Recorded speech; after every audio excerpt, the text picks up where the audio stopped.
Sepulang kerja, aku berganti baju, membersihkan muka, menggosok gigi, lalu menonton televisi sejenak. Aku belum ngantuk, Adika sudah terlelap.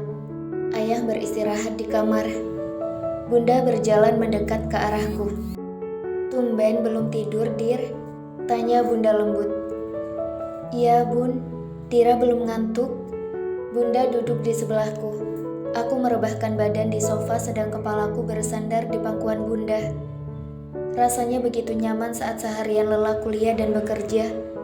Pulangnya melepas penat dengan tiduran di pangkuan Bunda. Bunda mengusap rambutku lembut. Aku selalu menyukai cara Bunda mengusap kepalaku seakan kasih sayangnya mengalir dari setiap sentuhan jemarinya. Bundaku cantik, secantik hatinya.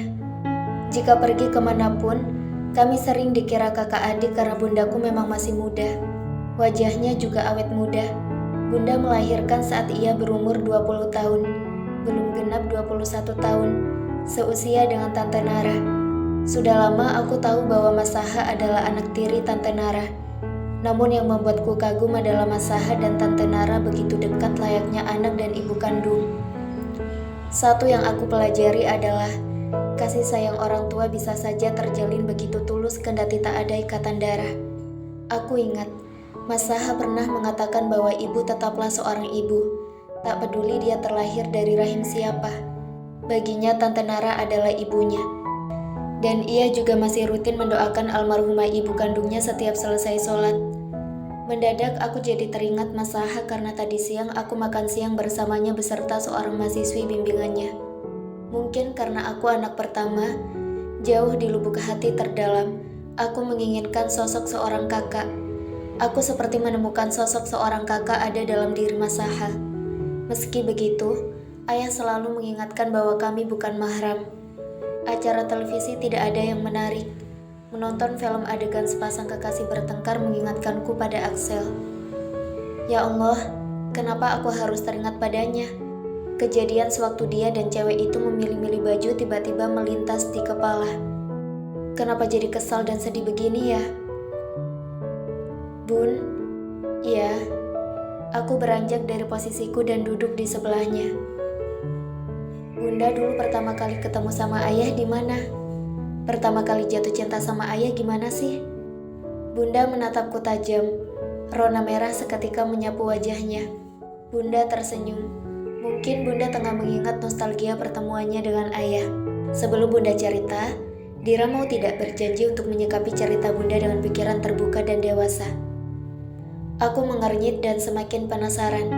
Kuanggukkan kepalaku. Bunda dan ayah waktu muda dulu bukan anak manis yang anteng di rumah atau kos. Bunda dan ayah dulu bisa dibilang bandel. Bunda suka clubbing dan ketemu sama ayah di nightclub. Sampai di sini aku bengong. Ternyata dulu mereka juga pernah nakal. Melihat sosok mereka yang sekarang, rasanya sungguh tak percaya. Pertama kali Bunda melihat ayah, Bunda jatuh cinta padanya. Mungkin kamu kaget dengan cerita ini. Bunda dan ayah melalui jalan yang berliku untuk bisa mencintai Allah. Benar-benar mencintai Allah. Bunda dan ayah berjuang bersama untuk berhijrah dan memperbaiki diri. Manusia selalu punya kesempatan untuk bertaubat. Aku tercenung. Aku tak peduli pada masa lalu mereka yang kelam. Justru aku bangga dan salut karena mereka bisa belajar dari dosa masa lalu dan membenahi diri. Orang yang berhasil itu adalah seseorang yang mampu bangkit dari kegagalan dan menjadi orang yang lebih baik dibanding kemarin. Orang yang berhasil bukan berarti dia baik tanpa celah dan selalu lurus. Ketika dia menyadari ada yang salah darinya, lalu dengan kebesaran hati dia bertaubat dan memperbaiki diri, maka dia sudah berhasil memerangi diri sendiri. Terkadang musuh terbesar itu adalah perjuangan melawan diri sendiri.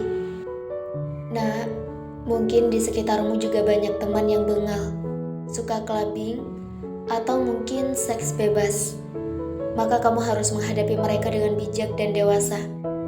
Jangan buru-buru menghakimi, karena pasti ada latar belakang yang menyebabkan kenapa mereka bersikap seperti itu. Bukan berarti Bunda meminta kamu untuk membenarkan tindakan mereka. Jika kamu sayang teman-teman kamu dan ingin mereka kembali ke jalan Allah, rangkul mereka dengan kasih sayang. Tunjukkan keindahan Islam dan rasa sayang karena Allah. Seperti Rasulullah Shallallahu Alaihi Wasallam yang berdakwah dengan kelembutan. Bisa jadi saat ini hati mereka tertutup. Jika Allah berkehendak dan hati mereka tersentuh hidayah, tidak ada yang mustahil bagi mereka untuk kembali mencintai Allah.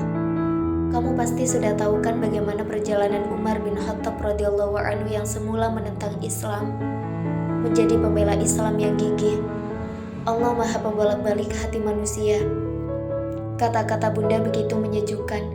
Aku bisa mengira-ngira. Ayah jatuh cinta pada bunda mungkin karena kelembutannya. Ku genggam tangan bunda erat. Makasih bun, bunda berbagi cerita. Banyak yang Dira pelajari dari obrolan kita. Dira selalu dengan ayah dan bunda yang akhirnya menemukan jalan untuk berhijrah. Cerita bunda sangat menginspirasi. Dira juga akan belajar untuk tidak mudah menghakimi orang lain dan akan merangkul teman-teman yang salah langkah untuk kembali ke jalan Allah dengan kasih sayang. Bunda mengusap pipiku. Anak solihah bunda ternyata bisa sedewasa dan sebijak ini. Aku tersenyum. Dira masih harus belajar lebih banyak. Oh ya, kenapa Dira tiba-tiba nanya awal bunda ketemu ayah?